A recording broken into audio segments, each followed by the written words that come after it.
नमस्कार दोस्तों। 2-4 श्लोक गीता का लेकर आए हैं और उनके अर्थ भी बताने का प्रयास करेंगे। पीडीएफ है और पीडीएफ को आप डाउनलोड कर सकते हैं, आर्काइव से भी कर सकते हैं और भी गीता प्रेस का कई जगह आप सर्च करेंगे गूगल में तो आपको मिल जाएंगे और उनके अर्थ के साथ पढ़ने में आसानी होगी। और संस्कृत के से भी जो श्लोक हैं वह भी थोड़े अभ्यास से सरल लगने लगते हैं। थोड़ी सी मेहनत, थोड़ा सा अभ्यास बहुत ज़रूरी है और इसको आत्मसात करना चाहिए।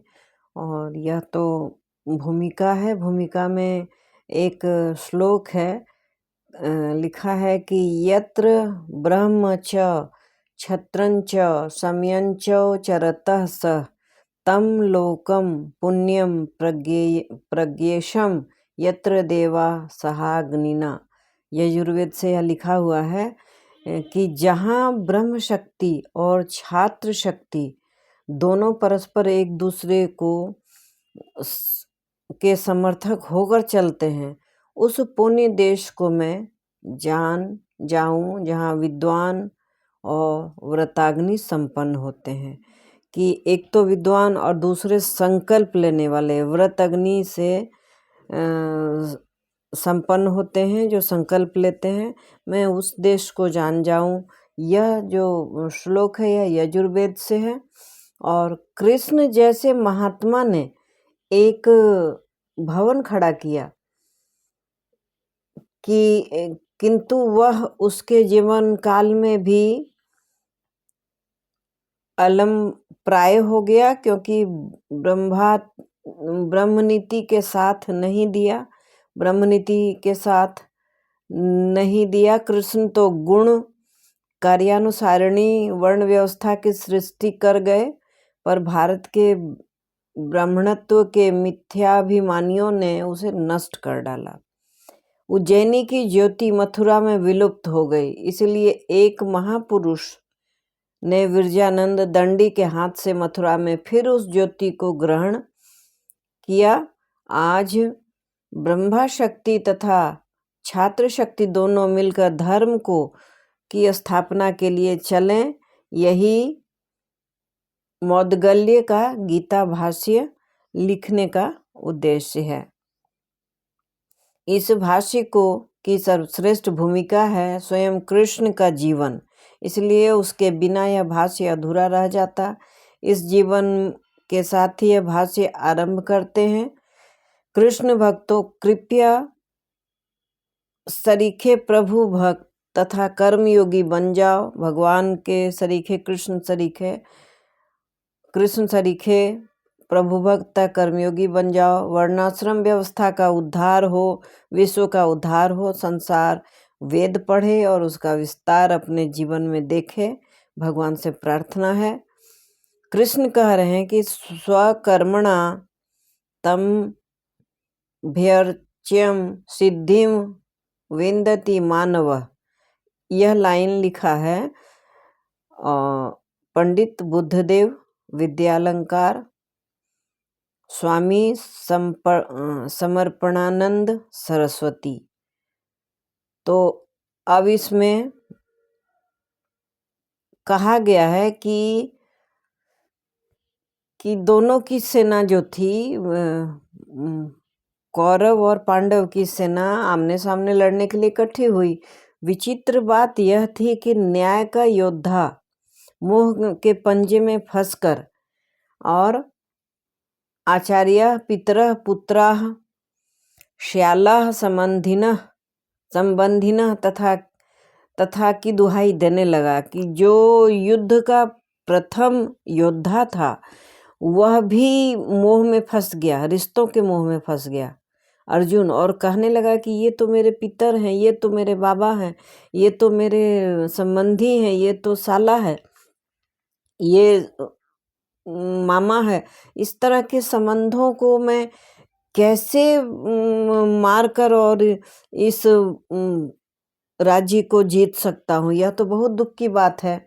उस समय सच्चे मार्गदर्शक ने, जो कृष्ण थे, उन्होंने जोर से कहा, यह जीवन धर्म क्षेत्र है और यह पवित्र भूमि भी धर्म क्षेत्र है।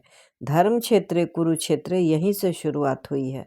तो यह धर्म क्षेत्र है। धर्म का अर्थ पूजा पाठ। अब सुनिए कि धर्म का अर्थ क्या होता है। लोग क्या करते हैं कि धर्म के नाम पर पूजा करने लगते हैं, मूर्ति को पूजने लगते हैं, भजन करने लगते हैं, डांस करने लगते हैं, गाने लगते हैं। यह पूजा नहीं है। एक्चुअल में पूजा है धर्म करना। धर्म पूर्वक जीवन यापन करना ही धर्म है। ओम की उपासना करना, ब्रह्म की उपासना करना, न कि मंदिर में मूर्तियों को दूध और जल और से नहलाकर उनकी पूजा करना है और जोर जोर से चिल्लाकर उनके भजन करना है।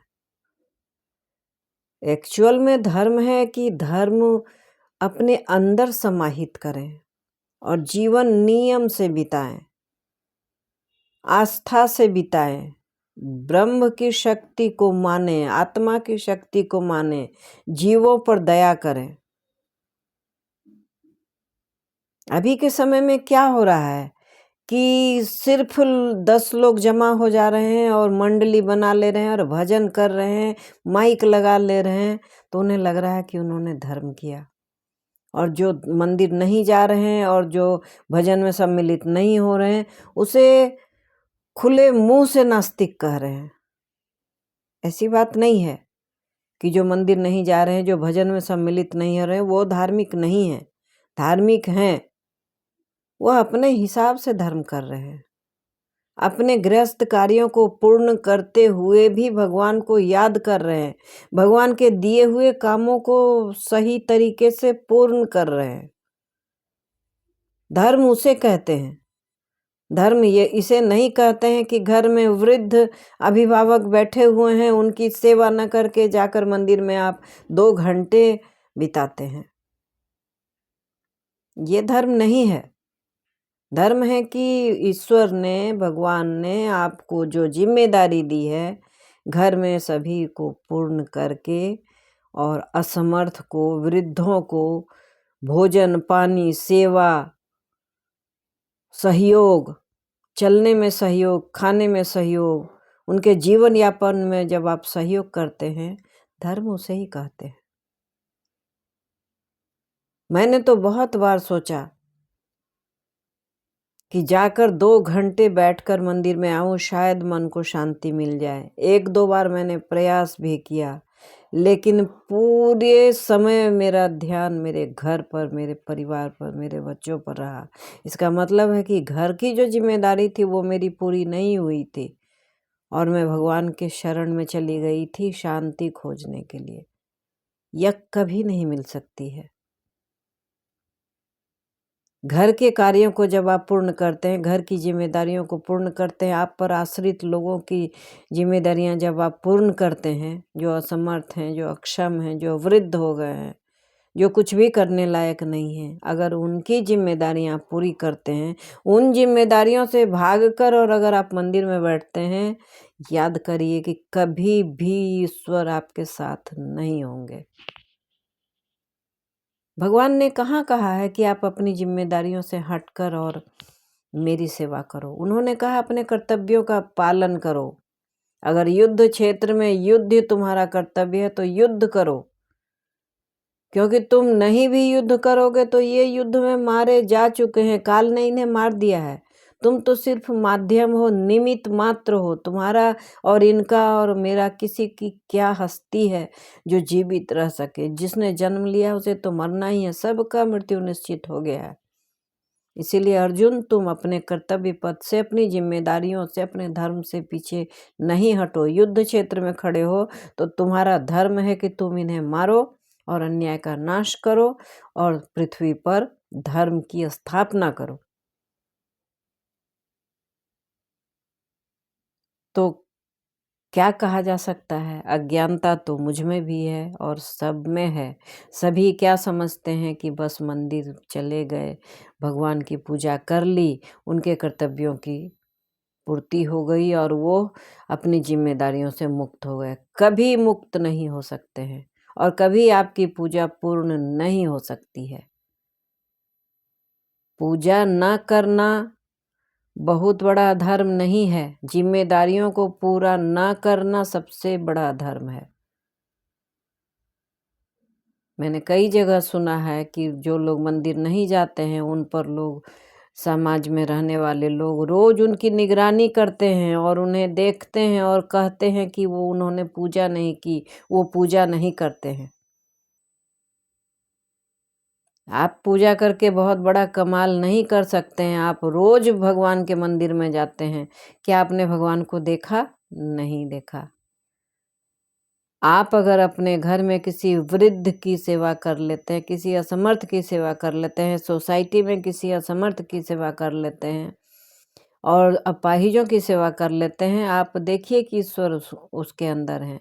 वह जब खुश होता है, जब आपको दुआएं देता है, तब सोचिए कि आपको भगवान मिल गया। भगवान कहाँ मंदिरों में बैठे हुए हैं? नहीं, जीवों में हैं। आप जीवों का अपमान करके भगवान की मूर्ति की सेवा कर देते हैं, तो क्या भगवान प्रसन्न होते हैं? नहीं होते हैं। तो ये सोच बहुत गहरी चीज है, इसको समझना भी मुश्किल है और समझाना तो उससे भी ज्यादा मुश्किल है। एक उदाहरण मैं बताती हूँ, मैं अपने जीवन का उदाहरण बताती हूँ कि एक परिवार था जिस परिवार की जो वृद्ध सदस्य थी, वह रोज नियम से घर की सफाई करती थी और घर से बाहर भी सफाई करती थी और नहा स्नान वगैरह करके मंदिर जाती थी। मंदिर में वह भगवान की भी पूजा करती थी, ब्राह्मणों को भी प्रणाम करती थी। अब जहाँ वह रहती थी उसके पड़ोस में एक ब्राह्मण था। उस स्त्री को पता नहीं था कि वह ब्राह्मण है। उस स्त्री का रोज का नियम था कि वह झाड़ू से पूरे सीढ़ी की सफाई करती थी, पानी डालती थी और गंदा पानी उस ब्राह्मण के घर में घुसा देती थी। लेकिन ब्राह्मण का जो परिवार था, वह समझता था इस बात को कि इसकी ये अज्ञानता है, इसीलिए कभी इसे समझाना पड़ेगा, इस पर क्रोध करना वाजिब नहीं है। कभी भी जब वह ब्राह्मण के परिवार को, ब्राह्मणी को देखे तो 4 बातें सुनाए और बड़ी-बड़ी आँखें निकाले गुस्से से।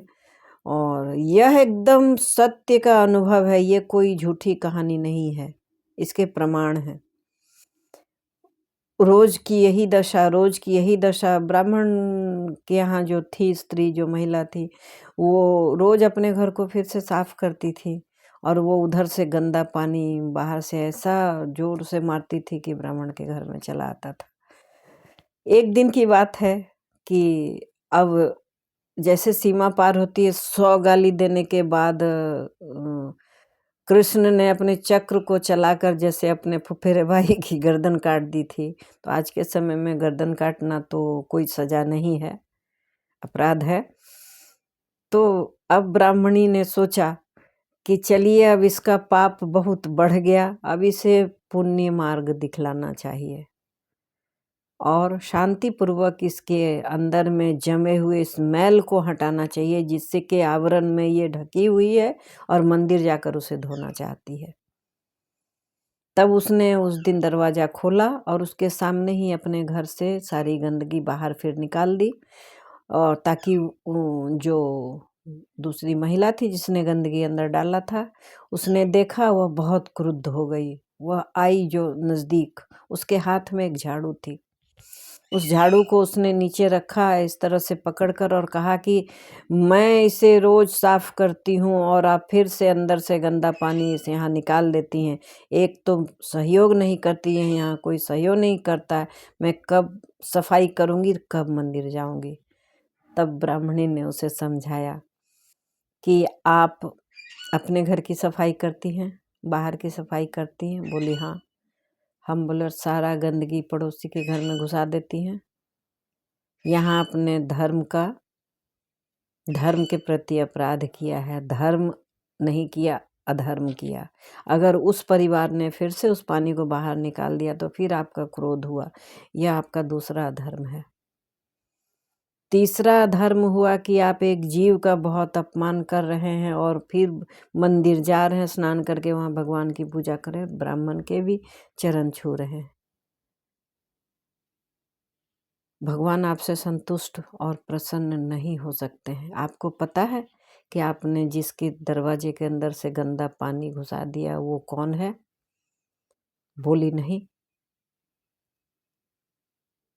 तो ब्राह्मणी ने बताया कि आप एक ब्राह्मण का घर गंदा करके दूसरे ब्राह्मण के चरणों को धोती हैं आप। आप ही बताइए क्या आपको पुण्य मिलता है? जब उसको पता चला, वह क्षत्रिय नारी थी, वह जब उसे पता चला कि इतने दिन तक उसने एक ब्राह्मण के प्रति इतना अपराध किया है और जवाब में उसे ब्राह्मणी से एक भी अपशब्द नहीं मिला, उसने सीधे ही झाड़ू पटका और पैरों पे हाथ रख दिया कि मुझे क्षमा करें, मैं नहीं जानती थी कि आप ब्राह्मण हैं और मैंने आपका अपमान किया। तो फिर ब्राह्मणी ने टोका कि ब्राह्मणी मानकर मेरे चरण को मत स्पर्श करें। आप एक जीव मानकर स्पर्श करें कि आपने एक जीव का अपमान कर दूसरे जीव की वहाँ पूजा करती हैं और भगवान की पूजा करती हैं। आपकी पूजा सफल नहीं हो सकती है। आप जब किसी जीव का इतना अपमान करके जाती हैं, किसी आत्मा को दुखी करके जाती हैं, तो उसी आत्मा में तो भगवान है। आप यहाँ से जब मन आत्मा शुद्ध और शांत करके प्रेम भाव से, धर्म भाव से अपने काम पूरे करके जाती हैं, आप काम ना करें, आप सफाई मत करें, आप बोल दें कि आप एक दिन करेंगी, दूसरा दिन ब्राह्मणी कर लेगी, लेकिन अपमान ना करें। इस तरह से आपकी पूजा संपन्न नहीं होगी। वो दिन था, उसके बाद लगभग 2 साल रहने का मौका मिला ब्राह्मण परिवार और उस क्षत्रिय परिवार को। कभी उसने अपमान नहीं किया और ना ही कभी अपशब्द कहे, बल्कि बहुत अच्छा भाव हो गया और जब भी निकलती थी वो नमस्कार करती थी। तो सवाल है कि चाहे जानकारी उसे हो या नहीं हो, उसके अंदर में तो कोई गुण नहीं था। जब वह जीवों की सेवा नहीं कर सकती थी तो क्या परमात्मा आत्मा की सेवा, आत्मा का तिरस्कार करके परमात्मा को कोई सुखी कर सकता है? नहीं कर सकता है। ये समाज की परंपरा बन गई है कि अच्छे कपड़े पहने और चले गए मंदिर और पूजा करके चले आए और जो आसपास के लोग हैं उनका असम्मान कर दिया, बल्कि आलोचना भी कर दी कि वो पूजा नहीं करता है, वो अधार्मिक है। आप कैसे तय कर सकते हैं कि जो पूजा नहीं करता है वो अधार्मिक है? कहाँ लिखा हुआ है कि धार्मिक होने का मतलब है कि मूर्ति को पूजना ही पड़े? ईश्वर तो अंदर में है, भगवान अंदर में है, धर्म आपके अंदर में है। आत्मा के प्रति आपका सद्भाव ही आपकी सही पूजा है। तो इस चीज को जरूर समझना चाहिए और इसके बाद आप पूजा जहाँ भी मन आपका माने, जहाँ भी आपको ईश्वर के दर्शन हो, वहाँ जाइए, कोई मनाही नहीं है। स्वतंत्रता तो यही है, बहुत बड़ी चीज है कि आप जो सोचते हैं उसे व्यक्त भी कर सकते हैं, उसके लिए कोई रोक टोक नहीं है। लेकिन कभी भी आपकी सीमा कहाँ खत्म होती है? जहाँ से दूसरे की सीमा शुरू हो जाती है। आप खूब छड़ी घुमाइए, लेकिन जहाँ दूसरे का चेहरा सामने आता है उस जगह आप छड़ी नहीं घुमा सकते हैं। आप जितनी पूजा मंदिर में जाके करते हैं, उससे ज़्यादा पूजा जो धार्मिक हैं वो घर में रहकर अपने कर्तव्यों की पूर्ति करके और भगवान का मन ही मन ध्यान करके, हर काम के बाद एक बार भगवान का नाम बोल के वो अपनी पूजा संपन्न करते हैं। ईश्वर ने कभी नहीं कहा कि एक लोटा जल हम पर वो उड़ेल दो और अपनी सारी मर्यादाएं भूल जाओ। तो ठीक है, ये तो बताने की बात है। अगर समझते हैं, अगर सुनते हैं, अगर पढ़ते हैं तो ज्ञान हो जाएगा। अगर इसे इग्नोर करते हैं तो फिर वैसे ही करें जैसे करते रहे। तो यही कहा कृष्ण ने कि तुम आज अगर रिश्तों के मोह में बंध जाओगे तो अपने धर्म से च्युत हो जाओगे। तुम्हारा धर्म है इस धर्म क्षेत्र में, इस कुरुक्षेत्र में, कि तुम इनको मारो और इनको जीतो और इनके अन्याय को खत्म करो। जब अधर्म का नाश करोगे तभी तो धर्म आएगा। जब एक डब्बे में आपने पानी भरा है, एक तरफ बंद है, कहीं से भी हवा निकलने की जगह नहीं है और आप पानी भरे जा रहे हैं, पानी उसमें नहीं लेगा। जब तक आप हवा को निकालेंगे नहीं तब तक पानी नहीं भरेगा। जैसे जैसे आप पानी भरते जाएंगे हवा निकलती जाएगी। आप धर्म की स्थापना करते जाएं, अधर्म स्वतः चला जाएगा। अधर्म अगर नहीं निकलता है तो बलपूर्वक मन से, समाज से अधर्म निकालें और धर्म की स्थापना करें। अधर्म के साथ ज्यादती करने से नहीं जाएगा। आप धर्म को स्थापित करें, अधर्म चला जाएगा। जब जब धर्म की हानि होती है, ईश्वर कहते हैं कि अधर्मी और अभिमानी जब बढ़ते हैं तो उनका नाश करने के लिए ईश्वर का जन्म होता है, अवतरण होता है। और धर्म की स्थापना के लिए ही ईश्वर का जन्म हुआ है। वह किसी की बपोती नहीं है कि वह मंदिर जाते हैं तो उनके हैं, जो मंदिर नहीं जाते हैं उनके नहीं हैं। पूजा पाठ माइक लगाकर भजन और हवन से भगवान नहीं प्राप्त होते हैं। अपनी आत्मा को शुद्ध रखिए, मन से सारे विकारों को दूर कीजिए। मोह, लालच, ईर्ष्या, द्वेष, शिकायत, इन सब को खत्म कीजिए। ईश्वर स्वतः आपके हृदय में निवास करेंगे और आपके अंदर ईश्वर का निवास है, सिर्फ उन्हें आप तलाश नहीं पा रहे हैं। अगर आप तक ये वीडियो पहुंचती है, जरूर ध्यान से देखें और समझने का प्रयास करें कि ईश्वर ने कभी मंदिर में बैठकर जाप करने को धर्म नहीं कहा है। अपने अपने उम्र के हिसाब से कर्तव्यों की पूर्ति को धर्म कहा है। तो अर्जुन का धर्म क्या था? कुरुक्षेत्र में जब अर्जुन खड़े थे तो उनका धर्म था कि जो सामने हो, चाहे वह उनके ससुर हो, उनके पितर हो, उनके बाबा हो, उनके गुरु हो, उनके भाई हो, उनके भाई के साले हो, रिश्ते में मामा हो, सबको मारना था, तभी धर्म की स्थापना हो सकती थी।